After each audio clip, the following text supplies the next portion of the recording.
Paz do Senhor, meus irmãos. Amém? Vou fazer uma leitura juntamente com vocês. Está em João, capítulo 5.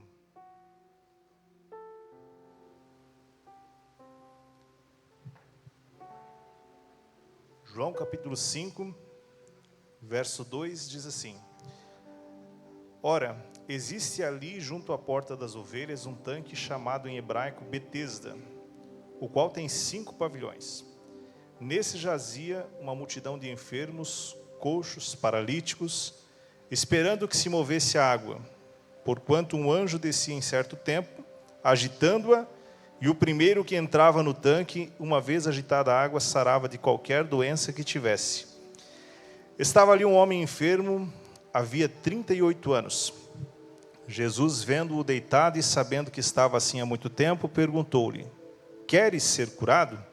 Respondeu-lhe o enfermo: Senhor, eu não tenho ninguém que me ponha no tanque quando a água é agitada, pois enquanto eu vou, desce outro antes de mim.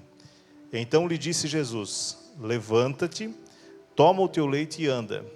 E imediatamente o homem se viu curado, e tomando o leito, pôs-se a andar, e aquele dia era sábado. Amém? Então, meus irmãos, eu sei que nós tivemos ali aqui uma campanha, né? 7 semanas, né? Grandes pregadores e um manjar, né? E hoje nós vamos fazer, né? Aquilo que geralmente a gente faz depois que a gente come um churrasco, né? A gente pega o que sobrou e faz um carreteiro, né? Então nós vamos comer dessa noite uma comida com bastante, né? Propriedade, porém de uma palavra um pouco mais simples, né? Os irmãos sabem que eu não sou pregador. Mas Deus tem uma palavra para nós essa noite. E quando eu li essa palavra, esse texto, né? Algumas coisas me chamaram a atenção aqui. E uma delas é o fato de esse lugar se chamar Betesda. Esse lugar se chamava Betesda em hebraico, né? Significa casa de misericórdia. É um lugar que ninguém gosta de estar. Mas é um lugar que, graças ao bom Deus, que ele ainda existe. Quem é que gosta de estar na casa de misericórdia? Mas nós precisamos da sua misericórdia todos os dias. É assim que a Bíblia nos fala, né? Que as suas misericórdias se renovam a cada manhã e são as causas de não sermos consumidos.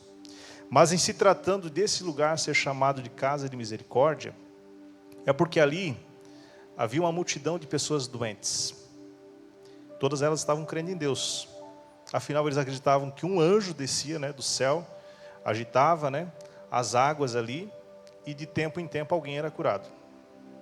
Então essas pessoas, elas podem talvez ser comparadas a nós hoje. Estamos num lugar que é de Deus, cremos em Deus, e talvez aqui nessa noite tenha muitas pessoas também doentes. Mas de tempo em tempo alguém é curado.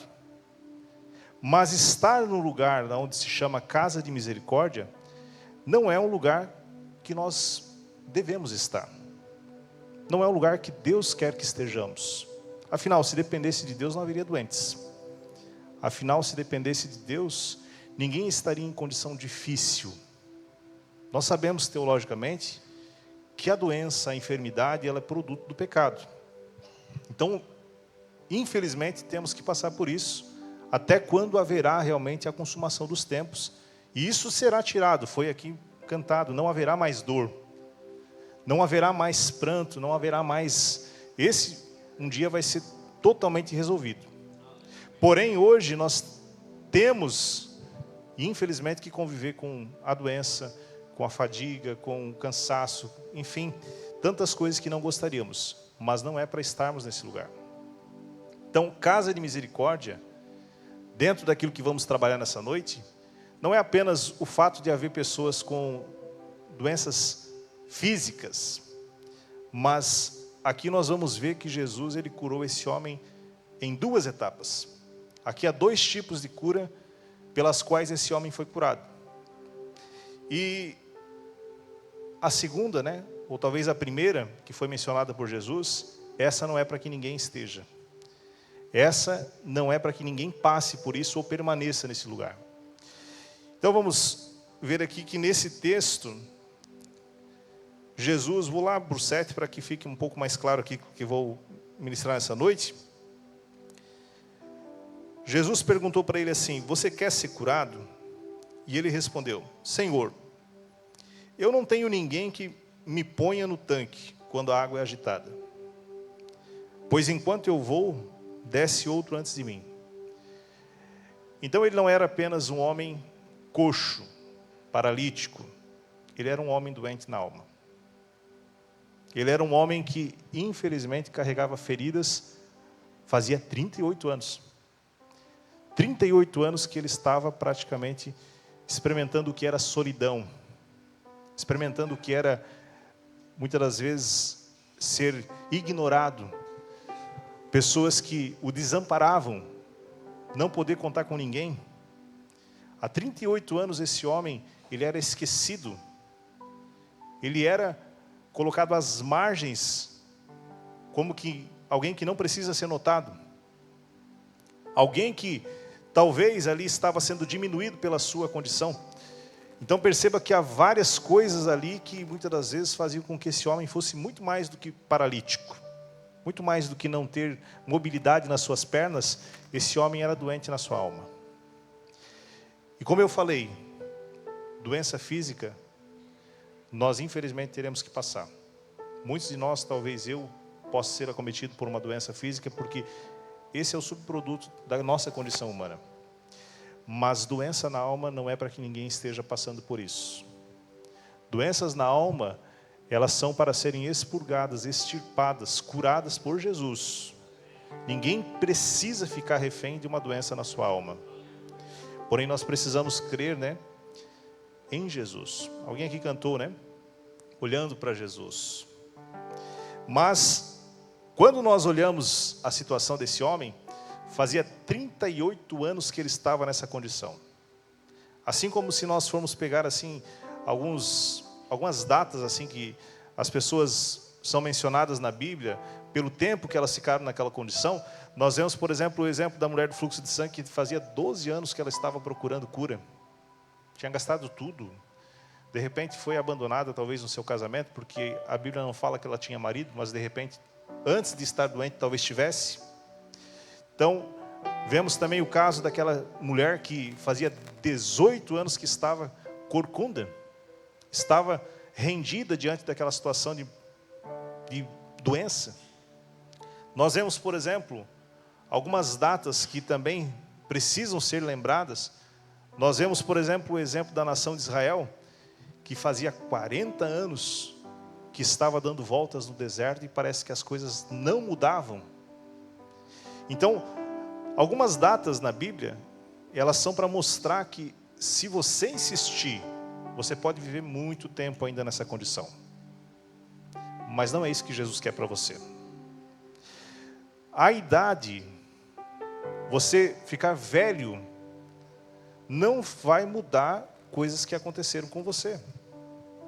Isso é uma decisão que nós temos que tomar.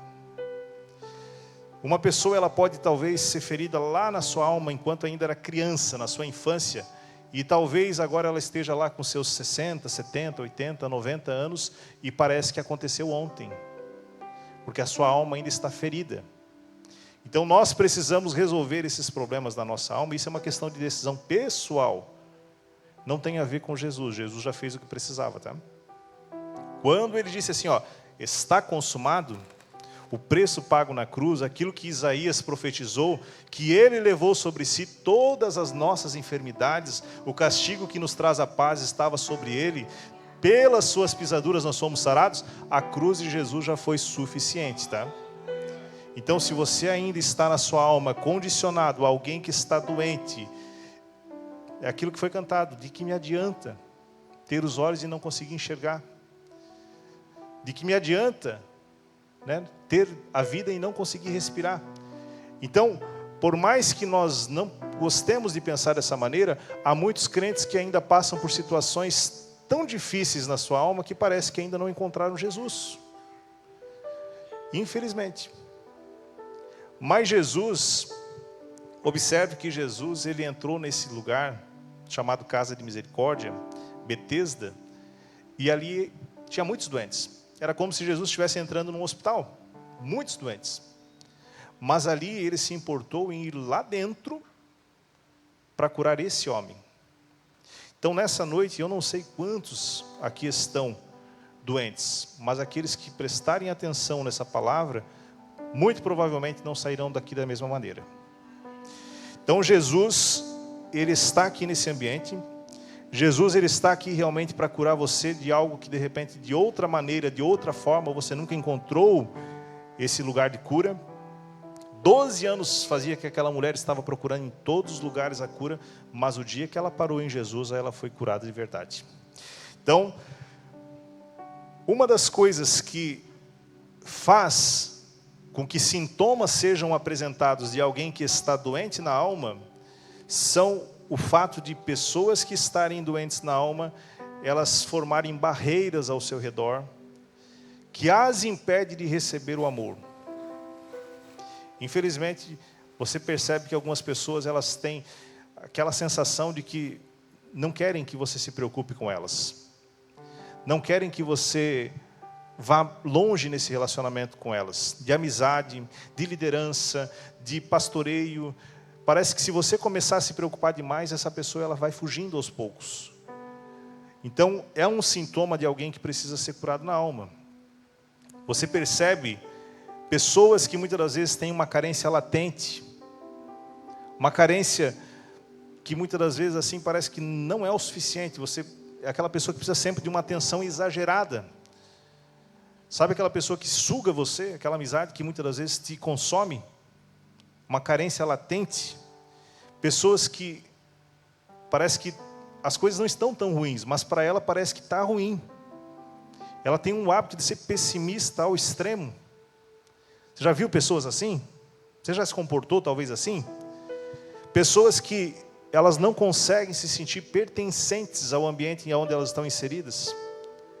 Parece que todo mundo consegue se enturmar, formar amizades, todo mundo consegue se envolver, né, se confraternizar, mas ela não, parece que ela se isola no mundo próprio, ela não consegue se envolver, não consegue se sentir participante dessa igreja, desse grupo de obreiro, desse grupo de adolescentes, desse grupo de jovens. Parece que ela não conectou ainda. São sintomas de alguém que está ferido na alma. E quando nós estamos falando de sintomas, nós não estamos falando da raiz do problema. Estamos falando só de coisas que vão denunciar que você precisa de ajuda. Você precisa de tratamento. Uma das coisas também que é comum a alguém que está ferido na alma é uma visão distorcida da vida. Parece que tudo ela enxerga de uma maneira diferente. Parece que tudo tem um problema, tudo tem um quê a mais. Né? Parece que era tão prático, é tão normal, né? Mas ela consegue ver um defeito, consegue ver alguém tramando, uma pessoa desconfiada, uma pessoa que parece que não consegue realmente enxergar as coisas de modo normal.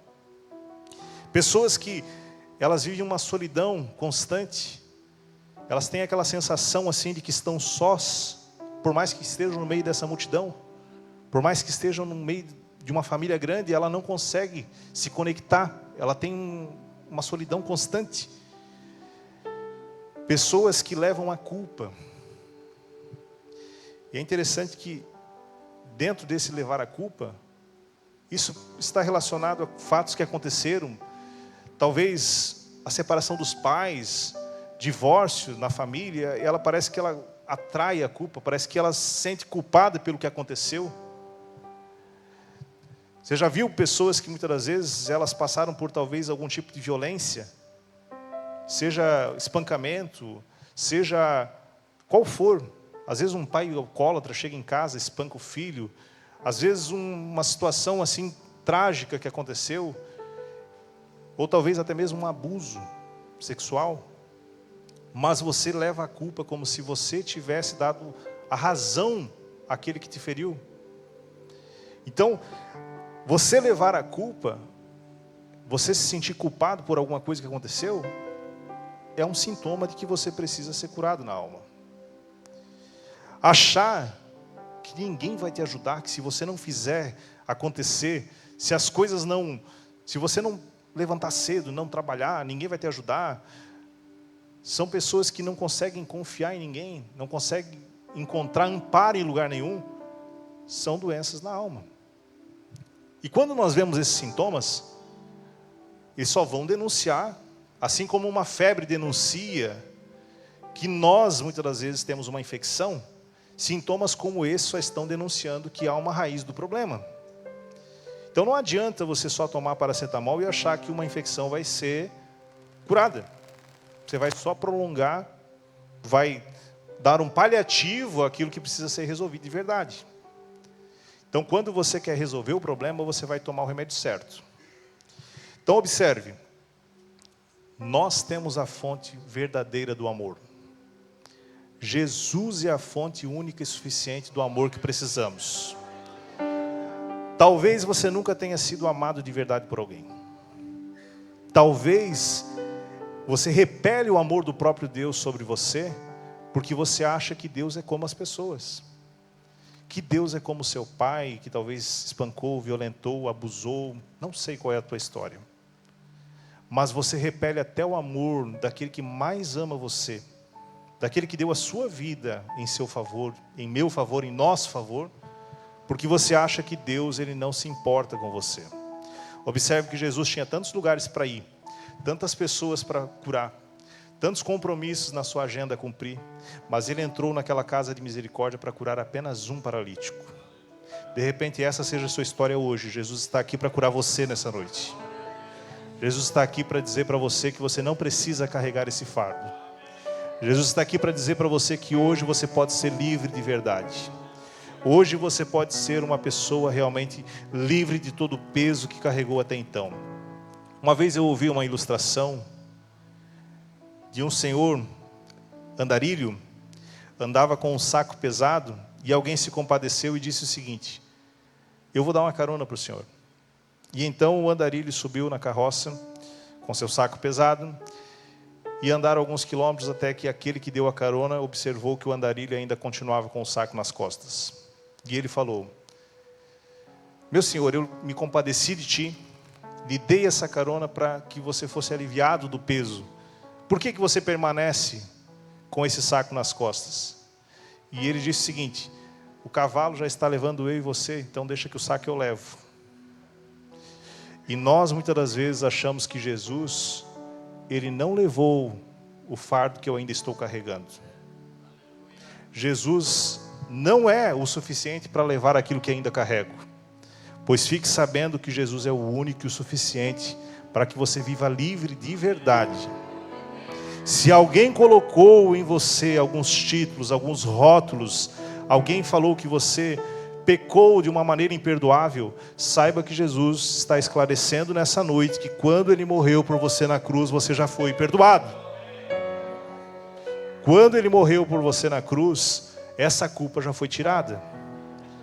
Então não precisamos mais andar reféns disso. Nós precisamos focar naquilo que Jesus quer ao nosso respeito. Nós recebemos um Espírito tal qual, o Espírito de filiação, ao qual Ele dentro de mim e de você, Ele está clamando Abba Pai. Isso fala de relacionamento.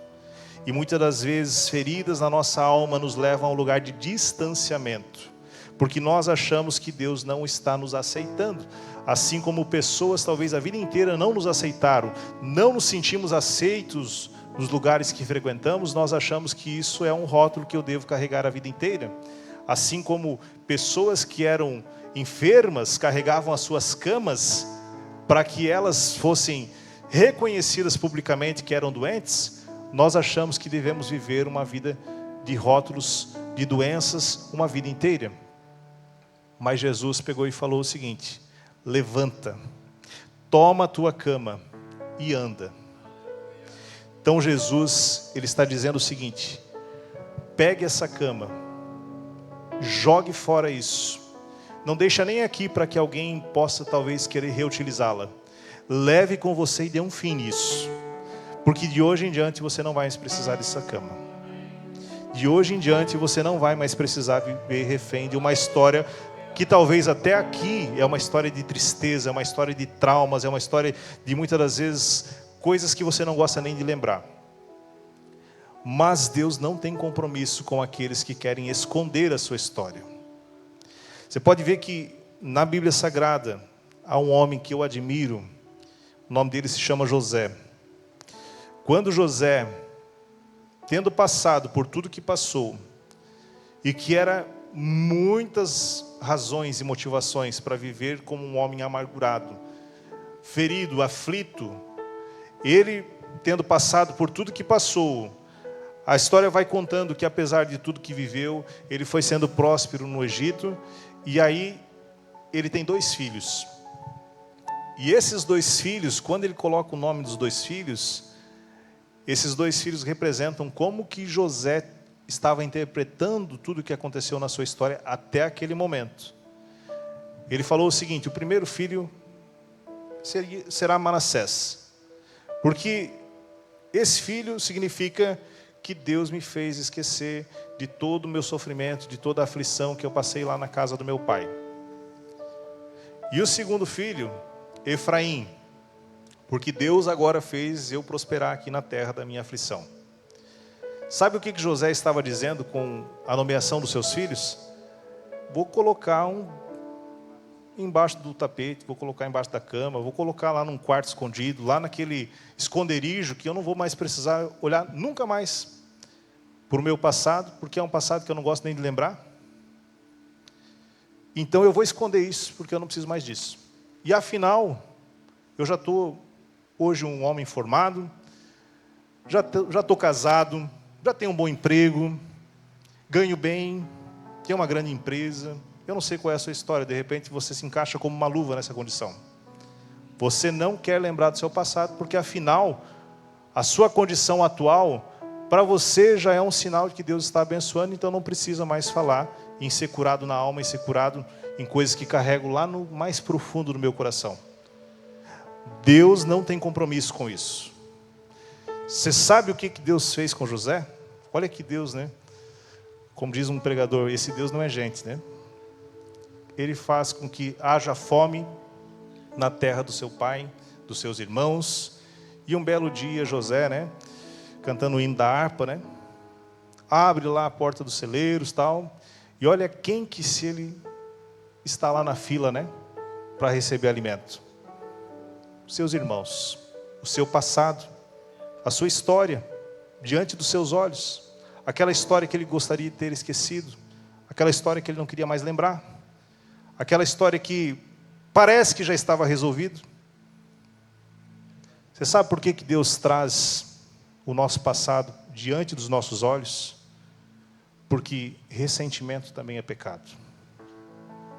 Falta de perdão também é pecado.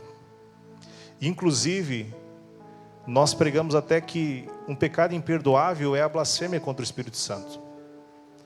Mas a falta de perdão, o ressentimento ainda retido dentro do nosso coração, isso pode nos separar do Senhor. Isso pode fazer com que nós não sejamos perdoados, apesar de o seu perdão já estar liberado. Então nós não podemos achar que esconder o passado, esconder uma história mal resolvida já é suficiente. Deus quer colocar isso diante de você hoje, para que hoje você resolva de verdade. Você não pode apenas achar que não tocar no assunto é o suficiente. Que ignorar algumas pessoas na sua história já é o suficiente. Uma mãe, um pai que você de repente não quer mais nem ter contato. Porque não foram mães e pais de verdade, talvez. Pessoas que representaram realmente a Deus como deveriam. Pessoas que deveriam realmente assumir um papel de honra, talvez não foram essas pessoas. Foram pessoas que talvez fizeram o oposto do que deveriam, mas que estão hoje aqui sendo colocadas à sua memória pelo Espírito Santo, para que você libere perdão de uma vez por todas. Para que você hoje saia daqui um crente de verdade. Porque enquanto esses lugares de lixo estiverem retidos dentro do seu coração, o Espírito Santo não está aí, por mais que você pense que esteja. O Espírito Santo não tem um lugar completo dentro de você. Esses lugares são pontos de idolatria que estão ainda dentro do seu coração. Porque, infelizmente, ao invés de ouvir ao Senhor, ouvir a sua voz, a sua alma gritando dentro de você, está pedindo a sua adoração a coisas que não têm mais importância, que já deveriam ser lançadas fora. você acha? Olha só como que Jesus lidou com aqueles que estavam o castigando, estavam o oprimindo, estavam o crucificando, estavam lançando sobre ele palavras de ódio. Pai, perdoa-lhes, porque eles não sabem o que fazem.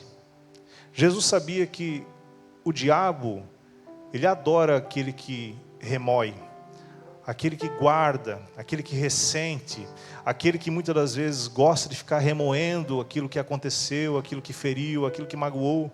O diabo adora esse tipo de situação, porque é justamente isso que vai ganhando espaço dentro de você e vai formando focos de idolatria no seu coração. Você venera essas dores como se isso fosse importante, dá um lugar de destaque dentro de você, e o Espírito Santo fica só esperando se vai encontrar algum lugar aí para poder habitar dentro de você. Enquanto isso estiver ocupando o seu coração, o Espírito Santo está, talvez aquilo que Jesus falou lá em Apocalipse, né? Eis que estou hoje batendo a porta, né? E quem é que tem que abrir a porta? Eu e você. Então abra a porta nessa noite. Jogue fora tudo aquilo que não precisa estar aí. Coloque-se em pé.